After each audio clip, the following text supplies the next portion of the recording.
Attention, spectators, please evacuate the track immediately.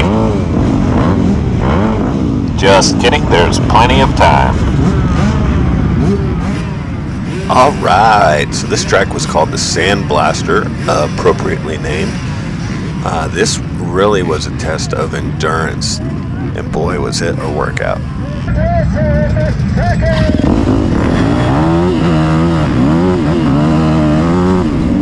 Almost get the whole shot here, but I back off a little bit early. Not used to riding in sand, so I didn't want to go charging in the corner, not sure what was going to happen. But still good start. And now I'm just kind of feeling out this terrain and trying to get used to it. So I'm just being a little bit cautious here. I don't want to lay the bike down. Being run over by knobby tires does not feel good. And I only ended up laying the bike down once the entire race, which is pretty amazing. This was like one of the few wood sections that they had that wasn't sandy, which was kind of cool.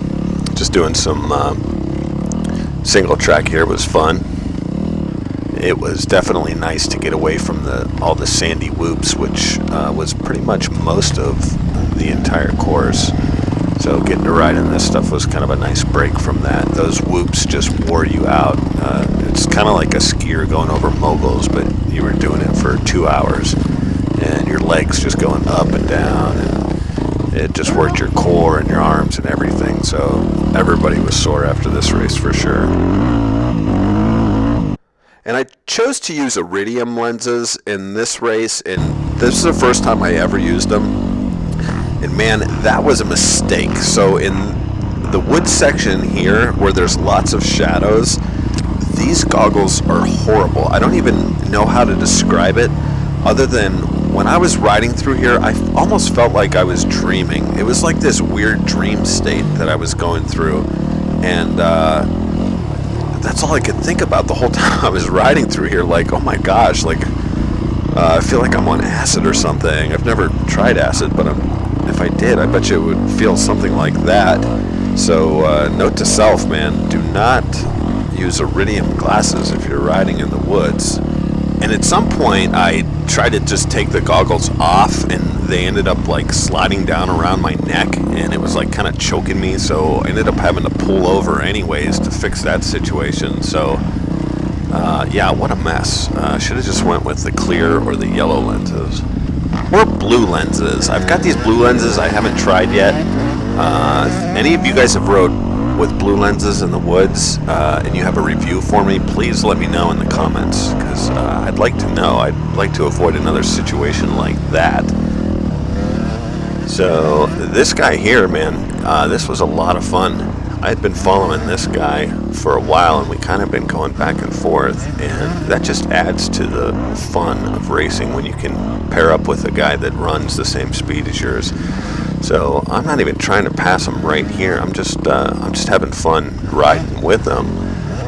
I mean, when you're riding with someone like this, you can kind of see where your strengths and your weaknesses are, because you can see where he pulls away from you in sections, and then you can see where you catch up on him in sections, and it's really a good tool to kind of help you improve. And there, I was kind of waving him on to say go ahead and go, and I think he just let me pass because I was just having fun following him. And then here's a little bit later on in the race where he passed me again, and it's just another sandy wood section that I'm going through. And overall, I had a great time. I'm glad I did it. That way I got the experience of running in sand like this. I was kind of afraid of it. I know if you touch your front brake, man, you're going to go for a ride. So it was a good workout and lots of fun. Here's the very end of the track, and you can see both here and at the end how my tire just kind of like wiggles around, and it's hard to get traction. It's just hard keeping the bike up.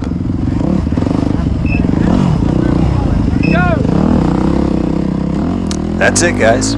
Hope you enjoyed the video. Thanks for watching.